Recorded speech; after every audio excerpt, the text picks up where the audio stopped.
Rinden homenaje en Cuba y el mundo a la prima bailarina absoluta Alicia Alonso, quien falleció en esta capital.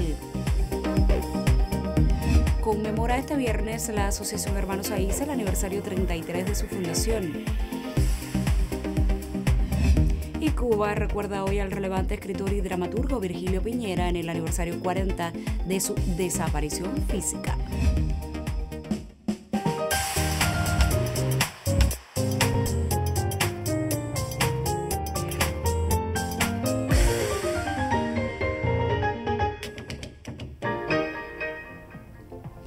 Saludos desde La Habana, es viernes 18 de octubre de 2019 y abrimos la última emisión de la semana del Noticiero Cultural de la televisión cubana.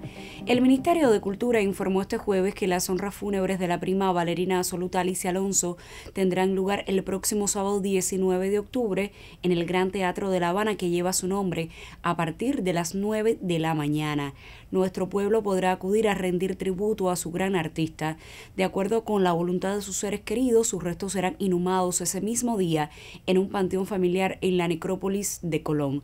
Las instituciones culturales, las organizaciones de creadores, los artistas y escritores cubanos, de acuerdo con los familiares de Alicia Alonso, le dedican no un duelo, sino un gran homenaje que compartirá todo su pueblo en la presente jornada de la cultura cubana. El Ministerio de Cultura ofrecerá más información sobre los detalles del funeral en las próximas horas. Lleguen nuestras condolencias a la familia de Alicia, al Ballet Nacional de Cuba y a los muchos que la admiran y quieren en Cuba y en otras partes del mundo. Y amplia ha sido la repercusión de la noticia de la muerte de la gran artista cubana desde los medios y las redes sociales. Desde la etiqueta de Breaking News, numerosos portales del mundo anunciaron la muerte de la gran bailarina cubana Alicia Alonso. Al tiempo que se destacaba la noticia de su deceso este jueves en La Habana, las agencias y medios de prensa compartían la amplia obra y legado de la figura más internacional de la cultura cubana. Los textos desde numerosas plataformas reflejan la trayectoria de una mujer que entregó toda su esencia a la danza y a la revolución. Supo colocar al ballet cubano en el mapa mundial y convertirse en una figura icónica para esa expresión. Y por muchas décadas, el escritor Miguel Barnett siguió el itinerario artístico de Alicia Alonso, fue su amigo personal, acompañó al artista en relevantes acontecimientos que ella protagonizó. Nuestro noticiero conversó con el presidente de honor de la UNIAC sobre el legado de la prima bailarina absoluta. Toda cultura, todo país, toda nación necesita sus mitos. Y todos tenemos nuestros Olimpos también, personales. Ella está en mi Olimpo personal, como lo está Rita Montaner, como lo están otras figuras. Pero ella era sencillamente única, verdaderamente. Porque ella nació como una leyenda. Desde que ella abrió esos ojos negros, que luego perdieron la visión, cuando era una niña en ProArte musical, desde entonces ya ella llamaba la atención.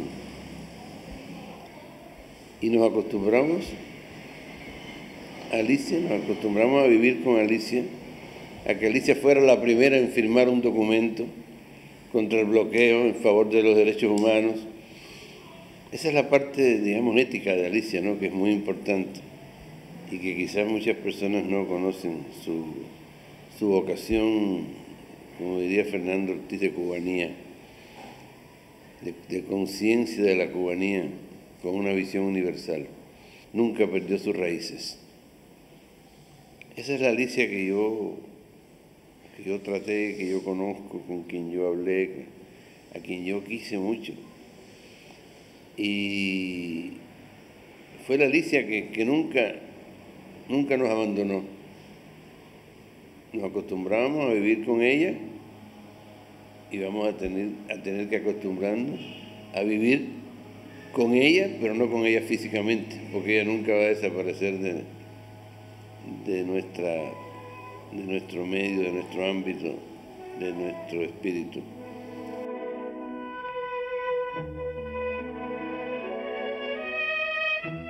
Tú me preguntas lo que ella dejó. chico, todo el mundo va a decir la escuela. Y es verdad que ella dejó una escuela, porque ese fue también uno de sus sueños, crear una escuela y crear un ballet. Primero la escuela se llamó Alicia Alonso, el ballet se llamó Alicia Alonso y ahora es el Ballet Nacional de Cuba. Y ella era una figura central, icónica, y era el pivote. Ella, cualquier cosa que ella decía había que escucharla porque se respondía a un ejercicio personal que ella había desarrollado con una técnica insuperable, técnica que heredó de sus profesores rusos y quizás franceses y norteamericanos, pero que después ella metabolizó, después ella la recreó y creó esa maravillosa escuela cubana, que es ese estilo único de un brío especial, de una potencia, de una sensualidad que tiene un bailarín o una bailarina cubana. Entonces, el legado mayor de Alicia para mí, independientemente de la escuela, que es algo supremo, y del ballet, es su ejemplo, siendo una mujer con una discapacidad física de la visión. Ella se impuso a eso, se impuso y logró desarrollar esa técnica heredada de sus maestros y luego transculturada por ella misma, y su capacidad interpretativa. Porque la técnica por la técnica no dice nada. Vemos muchos bailarines que tienen una técnica extraordinaria porque no nos dicen nada. Ella era una actriz. Lo demuestra en Giselle, lo demuestra en El Lago, lo demuestra en Carmen, en todo. Y eso es, yo creo que independientemente de la escuela, que es un gran aporte, ¿no? Ese es lo que ella deja para los artistas, para los bailarines y las bailarinas. Ese ejemplo de saber conjugar las virtudes técnicas con el virtuosismo y la interpretación.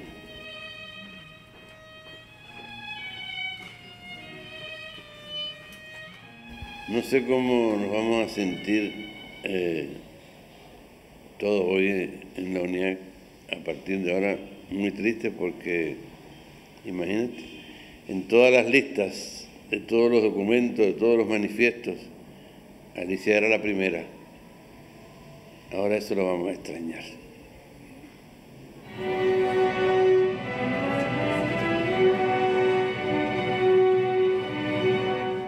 Le propongo hacer una pausa en nuestro recorrido informativo y al regreso le ponemos al tanto de la conmemoración este viernes del aniversario 33 de la Asociación Hermanos Saiz. En menos de un minuto, estoy de vuelta.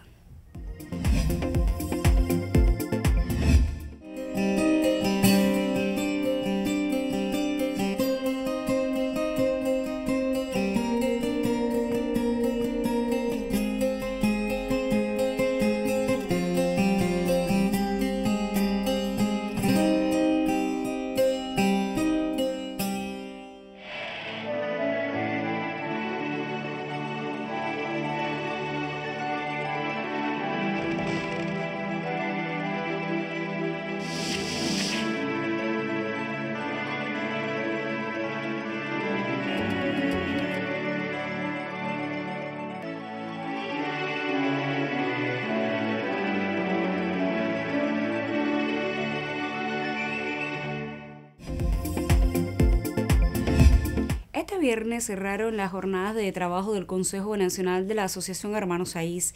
Durante 3 días se debatieron temas relacionados con su reglamento, funcionamiento y el sistema de becas y premios. Hoy la Organización de la Vanguardia Artística Cubana celebra el aniversario 33 de su creación. A propósito de esas acciones, se entregó hace apenas unos minutos en el Memorial José Martí el Premio Maestro de Juventudes a 7 destacadas personalidades de la cultura y la condición de miembros de honor a quienes han sido sus presidentes desde su fundación en 1986. Con uno de los homenajeados en esta ocasión conversó el periodista Raúl Nogués. El escritor Virgilio López Lemus ejerce el magisterio de muchas formas. Es un intelectual que ha conquistado la maestría en su quehacer y pone sus saberes al alcance de sus discípulos. La Asociación Hermanos Saiz le acaba de otorgar el Premio Maestro de Juventudes. Con mucha claridad, Virgilio López Lemus nos ofrece los significados de esa palabra que lo representa. La palabra maestro tiene varios significados, ¿eh? Es una palabra con diferentes acepciones. La primera es la magisterial, la que aplicamos a aquel maestro de escuela, incluso también de nivel universitario, que podemos llamarle maestro, y que lo es por oficio, o lo es por función social determinada, dando clases en definitiva, es la forma básica de la palabra maestro.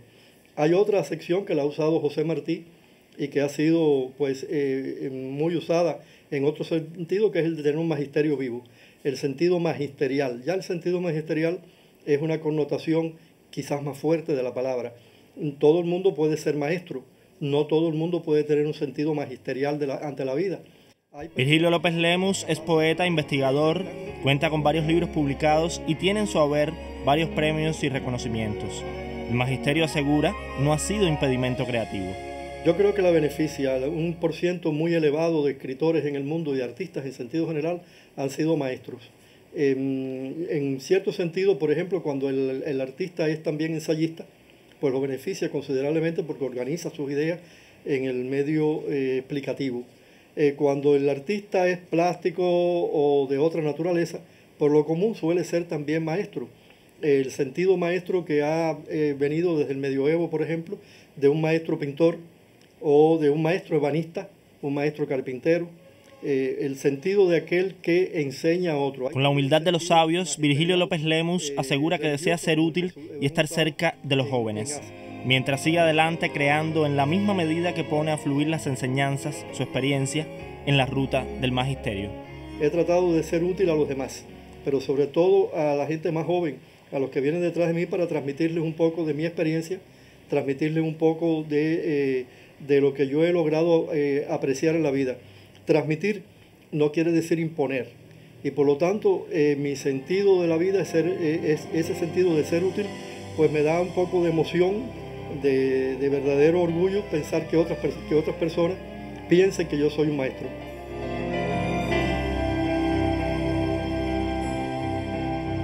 Nos acercábamos desde esta entrevista a la obra del escritor Virgilio López Lemus, reconocido hace apenas unos minutos con el Premio Maestro de Juventudes que entrega la Asociación Hermanos Saiz. En próximas emisiones ofreceremos detalles de la ceremonia. Y a un año de la celebración del tercer congreso de la Asociación Hermanos Saiz, le propongo recordar algunos de los momentos y la trascendencia de la cita a través de algunas de las intervenciones en la sesión plenaria.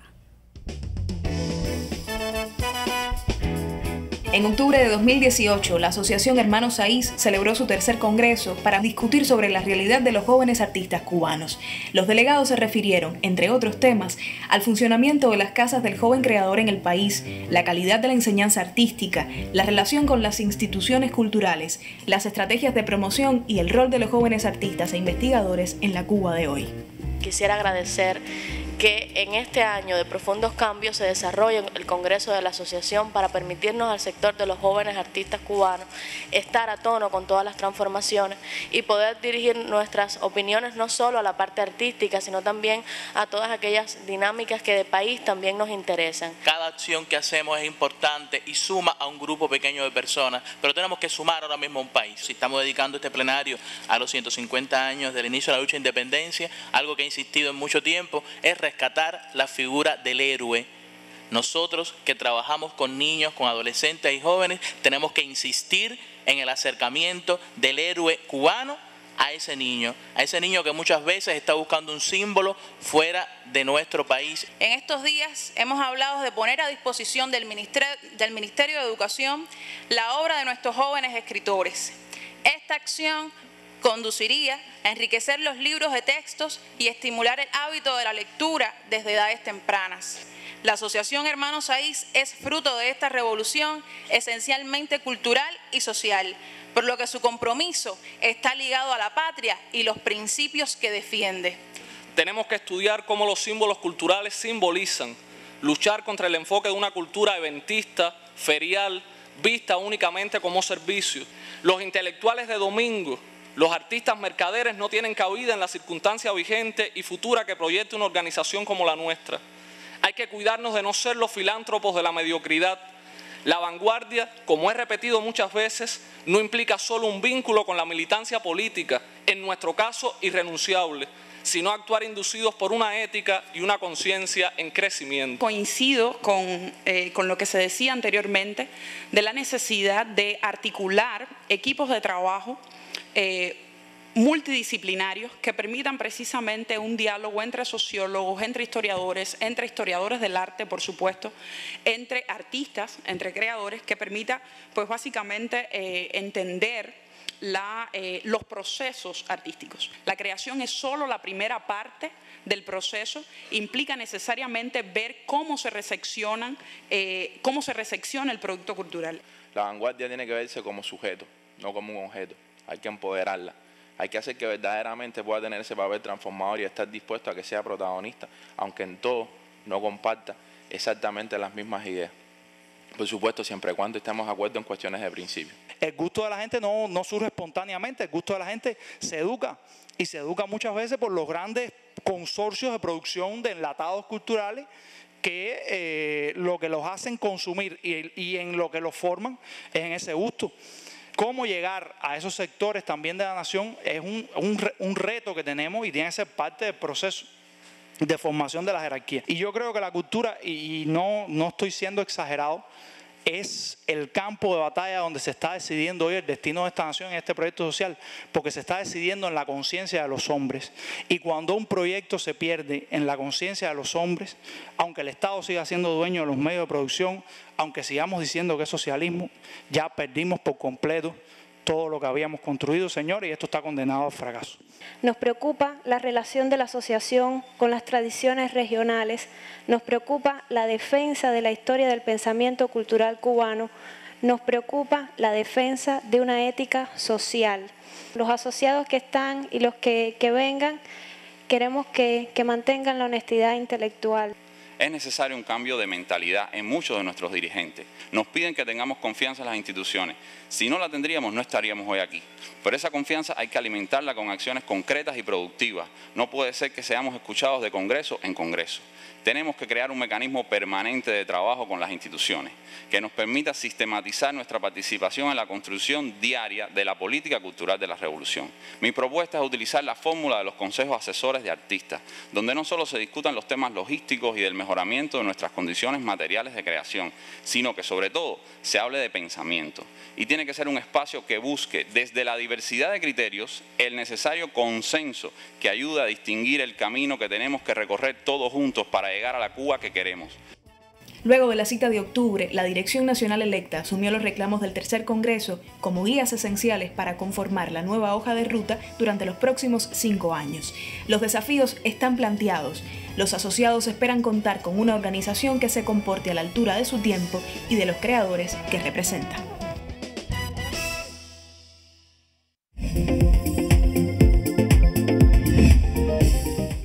Abrimos nuestra sección Contrapunteo para poner punto final al debate que hemos sostenido durante toda la semana en torno al quehacer e impacto de la Brigada de Instructores de Arte José Martí a 15 años de su creación. Y como cada viernes, mi colega Yoris Nórido comparte nuestra opinión editorial. Bienvenido, como siempre. Muchísimas gracias, Indira, siempre tan amable. Tanto hemos hablado en este noticiero sobre la relevancia de la labor de los instructores de arte, del rol de la brigada que agrupa a la mayoría de ellos en todo el país. Tanto hemos reflexionado aquí sobre los desafíos de ese movimiento que necesariamente lloveremos sobre mojado. Pero en los tiempos que corren, este es un asunto muy importante, pues los instructores y su brigada son elemento esencial del entramado artístico del país, pues tienen también una de las mayores responsabilidades: contribuir a la formación integral de las nuevas generaciones, de esos niños que estudian ahora en las escuelas de todo el país. La escuela, también se ha dicho mucho, tiene que ser el principal centro cultural de la comunidad. Y digo tiene y no es, porque ciertamente hay mucho que hacer todavía en no pocas escuelas. El instructor de arte no puede ser sencillamente el que organiza la actividad recreativa. Es un docente y es un creador. Vamos a decir algo que quizás algunos no compartan, pero que en nuestra opinión debería ser convencimiento meridiano en el sistema educativo nacional.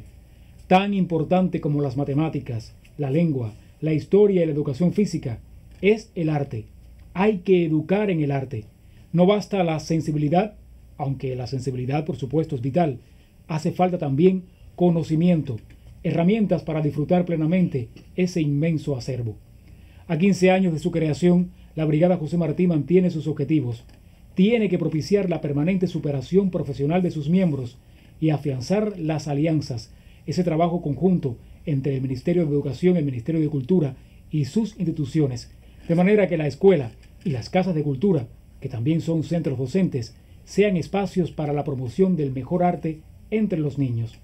E insistimos en los niños, pero el trabajo, por supuesto, va más allá, se proyecta hacia la comunidad toda. El nombre que lleva la brigada no es fortuito, obedece a un compromiso con el inmenso legado martiano. José Martí siempre tuvo claro la importancia del espíritu. Fidel Castro creó la brigada para que estuviera en la avanzada de esa revolución cultural que defendió siempre la propia revolución cubana. Indira. Muchísimas gracias, Yuri, por esta opinión editorial. Nos vemos la próxima semana y nosotros seguimos hablando sobre otros temas al cierre de esta emisión.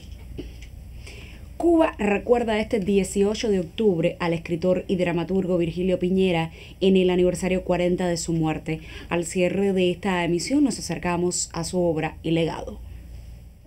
Precursor del teatro posmoderno y considerado padre del teatro cubano, Virgilio Piñera es cimiento de la verdadera y auténtica dramaturgia cubana. A 40 años de su desaparición física, permanece en la memoria y el corazón de muchos. Su peculiar manera de abordar mediante el verso, la prosa o la dramaturgia, faceta esta más prolífera del autor, la sociedad de su tiempo, le causó la incomprensión de muchos, aunque el célebre autor de La isla en peso, La carne de René o Electra Garrigó sobrepasó obstáculos y trabajó arduamente en la defensa de la cubanidad y los valores de su isla. Gran pensador, Virgilio se sumergió en los procesos creativos de revistas como Ciclón y otras y se rodeó de Lezama Lima y la intelectualidad de su tiempo. Fue él continuador de Ionesco y el teatro del absurdo en Cuba. Utiliza el teatro de la crueldad que tan de moda estaba en Europa, pero ese teatro de la crueldad no lo hace a la manera europea, sino lo hace a la manera cubana, es decir, que él toma lo más contemporáneo de la cultura, de la dramaturgia, de las poéticas existentes en el mundo entero, pero las subvierte y las convierte a su vez en un teatro muy cubano, un teatro muy propio. Su dramaturgia relevante y áspera no pierde vitalidad. Es como si escribiese para todos los tiempos. Diversos colectivos han llevado a escena muchas de sus obras. Aire Frío es sin dudas un ejemplo clave de ello. Su teatro, que parece complejo, es entendible por todos, de una u otra manera, a diferentes niveles, porque es muy divertido, es muy satírico, como por ejemplo Electra Garrigó, El álbum o Los Ciervos, pero hay una obra más dramática, pudiéramos decir, que es Aire Frío, que es como una especie de singularidad dentro de su producción, puesto que Aire Frío es una obra autobiográfica de su familia y que cuenta las vicisitudes que pasó la sociedad cubana. A 40 años de su muerte, Virgilio Piñera perdura en la memoria de muchos porque trascendió en el panorama teatral de una isla rodeada de agua por todas partes que lo obligaba a sentarse en la mesa del café. Daniel González Cabello, Noticiero Cultural. En esta emisión del Noticiero Cultural destacamos el homenaje que tributan en Cuba y el mundo a la prima bailarina absoluta Alicia Alonso, quien falleció este jueves en La Habana. Conoció de la conmemoración por el aniversario 33 de la Asociación Hermanos Saiz y recordamos al relevante escritor y dramaturgo Virgilio Piñera en el aniversario 40 de su desaparición física. Gracias por acompañarnos durante toda la semana. Nosotros, por supuesto, regresaremos el lunes en una emisión especial dedicada a la gran artista cubana Alicia Alonso. Hasta entonces, me despido como siempre con un saludo desde La Habana.